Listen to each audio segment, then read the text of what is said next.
Pemirsa, Anda kembali di Metro Siang. Guru, sang pahlawan tanpa tanda jasa, nasibnya kini tengah memprihatinkan. Bukan tanpa sebab pemirsa, pemberian sanksi untuk mendisiplinkan siswa justru kerap disalahartikan dan berujung pelaporan ke polisi. Lalu bagaimana filosofi Islam dalam upaya mencetak generasi bangsa? Akan ada pemaparannya untuk Anda bersama Syamsul Rizal, guru besar UIN yang memaparkannya dalam Hikmah Siang hari ini.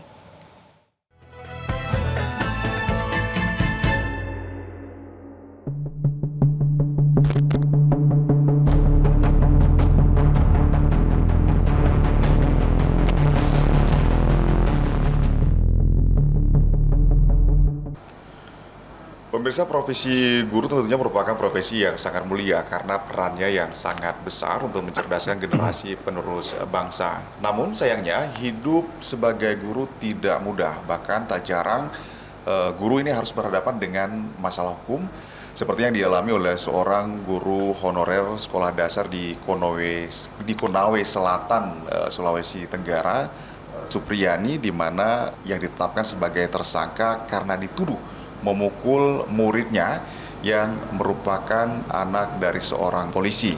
Bahkan saat ini proses hukumnya ini sudah masuk ke meja persidangan. Dan seperti apa lalu pandangan Islam terkait dengan posisi guru dan bagaimana pula Islam mengatur mengenai hubungan guru dengan murid? Saat ini saya sudah bersama dengan guru besar filsafat Universitas Islam Negeri Araniri, Banda Aceh, Profesor Syamsul Rizal. Assalamualaikum, Prof. Waalaikumsalam warahmatullahi wabarakatuh. Baik, Prof.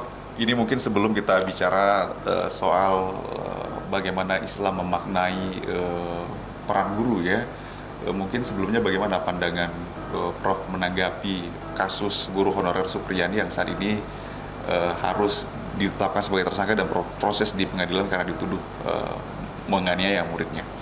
Ya, saya pikir case yang dialami oleh guru Supriyani ya seperti yang kita ketahui selama ini lewat media tentu akan mengalami proses ya. Tetapi di balik itu tidak salah kalau kita harus juga memahami kenapa mesti itu terjadi. Ya, jadi faktor-faktor ini mungkin perlu diketahui secara detail karena ia juga akan dapat menjadi sumbangan bagi penyidikan itu sendiri, terlepas kepada benar atau salah.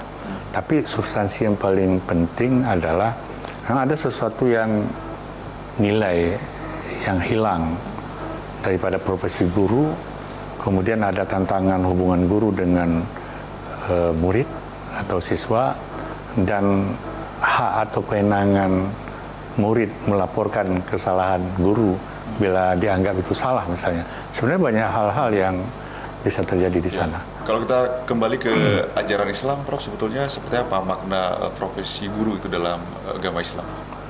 Guru itu sebenarnya adalah profesi yang sangat-sangat mulia, ya, sangat-sangat mulia. Dialah yang memberikan pengetahuan, yang mendidik, yang memberikan karakter bagi peserta didiknya lewat kemampuan seorang guru. Tentu guru yang punya kompetensi tentang itu, bahwa profesi mulia ini ya, karena memang Rasulullah juga menegaskan bahwa mandalla ala khairi kafa'ilihi.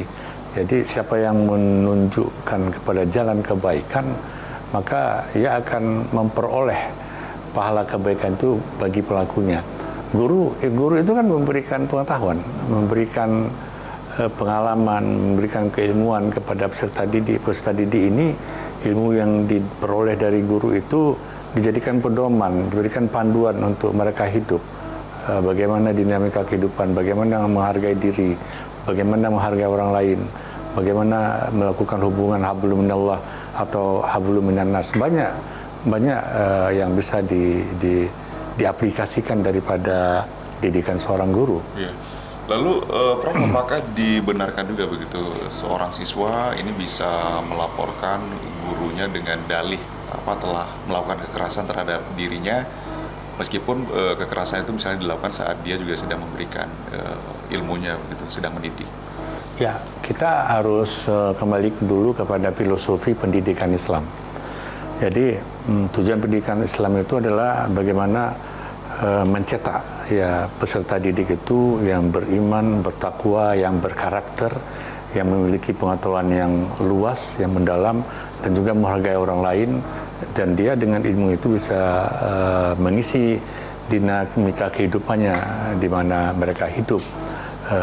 Menurut tujuan ini, maka guru pun tentu punya batasan-batasan kewenangan di dalam mengajarkan. Tentu ada nilai etika dalam mengajar, mana yang wajar, mana yang tidak wajar.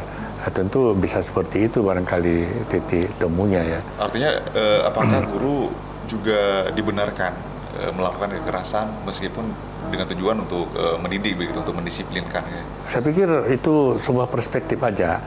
Tidak ada guru kalau kembali kepada tujuan pendidikan dalam Islam itu adalah membentuk peserta didik yang berkarakter, yang punya etika dan moral.